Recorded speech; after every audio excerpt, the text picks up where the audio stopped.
The issue that people were having on Twitter was that everyone's making a focus of Eileen Gu, who is Chinese American, but they're not talking so much about the, white American. Actually, not on Twitter. That was a BuzzFeed article that brought this up. On Twitter, people were mostly talking about whether it's fair to make this 18-year-old Chinese American girl like the face of, having to answer for human rights atrocities in China and all this kind of stuff. Well, I mean, she's under a lot of scrutiny also because, she's very beautiful. She even has like a Victoria's Secret contract coming up or something. And like as somebody who is also often scrutinized for being beautiful, I can really relate to the pressures. It's hard. She does. I mean, she has signed a lot of lucrative deals, modeling contracts. Somebody estimated that she probably has like $31 million worth of sponsorship deals. Really? Victoria's Secret did not offer me that. Well, wait till you see the photo shoot. It's classy. I can't talk anymore. Yes. But like she has lived a very privileged life, right? And so that's what you were saying about like the class versus race debate? Yes. So to your point, in America, there are white Americans who are competing for the Chinese hockey team. Mm-hmm. And these are Americans who are already playing in China's hockey leagues, like China's version of the NHL. And it's not clear to me whether they had to give up their citizenship, but if I had to guess, I would say probably not. Which is then the issue that like has the Chinese Communist Party made a special exemption for these Olympic athletes? Yeah. There was another Chinese American athlete, Zhu Yi, who apparently did give up her citizenship because a lot of media have been reporting that she's given up her American citizenship to compete for China. She's the one who fell twice in the figure skating competition. And has been trashed on Chinese social media. Yeah, there's a lot going on with that because some people there were conspiracy theories about whether she got on the Chinese team taking a real Chinese person's spot, quote unquote, which is like if you're successful, you're a real Chinese person. But if you failed, there's a lot American. of xenophobia on the Chinese internet. Yeah, but so there was some theories about whether she undeservedly got a spot because her father is a very prestigious scientist, I think. So, there were some stuff about that. And I think also, obviously, because she fell and brought the team China, they didn't win a medal in the figure skating, partly because of her. Yeah. Right? So there's a lot of blame. Eileen, actually, there's a lot of controversy over her, too, because she's not said whether she had to give up her American citizenship.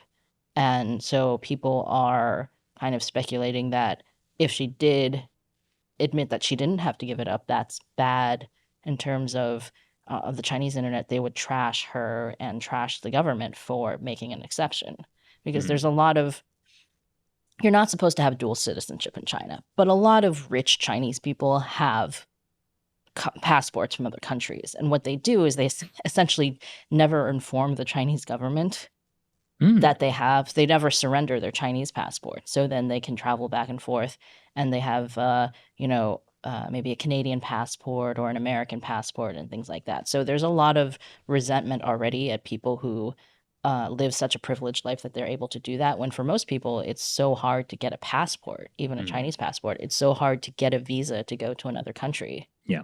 And so that's why there is the debate about it being a class issue with Eileen Gu. There was also, she made a very stupid comment about VPNs, because there's been all this debate about, China doesn't have a free and open internet. Olympic athletes have been restricted since there's apparently little to no internet there.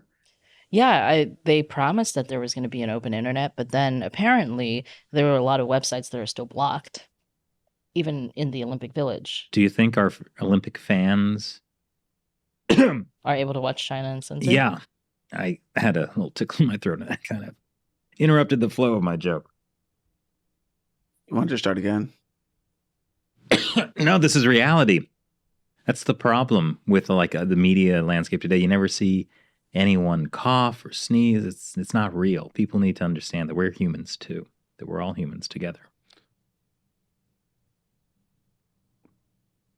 That's beautiful, Chris. You know, this is why I'm beautiful inside and out. Seriously, wait till you see that Victoria's Secret spread. It's I can wait. Oh, God. Okay. I think I'm seeing it in my head, which is unfortunate for me.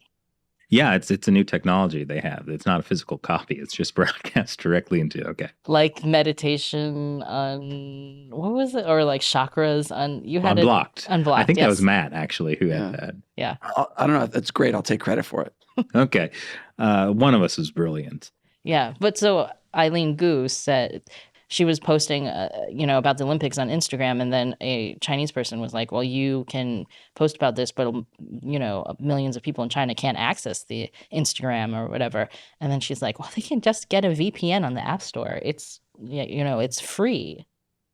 Meanwhile, Chinese activists have been arrested for using VPNs. Yeah. Some people have been arrested for providing VPNs. Yeah. And the App Store has taken down some VPNs too, I believe. Yeah. Yes. I mean, I don't think that, because after she made that comment and it kind of spread on the Chinese internet, people were commenting like, you can get a VPN on the App Store. I haven't seen any VPNs on the Chinese App Store. Yeah, it was a very much a let them eat cake kind of moment. Yeah, it actually became a meme, which is pretty funny. Oh, yeah? Because what she said is, it's literally free on the App Store. So people just started putting other things in there. Like, anyone can have dual citizenship. It's literally free on the App Store. I see. Or anyone can have a Beijing residence permit. It's literally free on the App Store. Just like all these things that ordinary Chinese people cannot get. Yeah. And so Eileen Gu is getting a lot of criticism in the U.S. for being a traitor or, winning gold for a horrible communist regime that's committing genocide. Then there's getting pressure in the Chinese internet for obviously being a different class of people. And, I just kind of feel bad for her mostly. I'm under the impression that she has no real idea what is going on. She's apparently got this really overbearing tiger mom. You might know something about that, Shelley. And yeah, I think she's been thrust into a position that she was not really prepared for or aware of.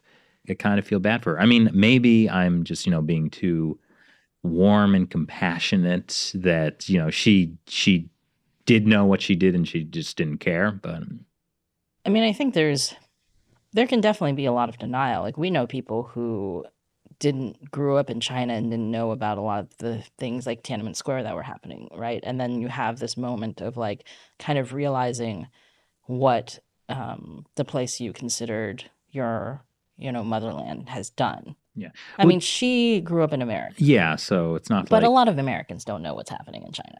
And I can understand there's this feeling like, oh, well, I ancestrally belong.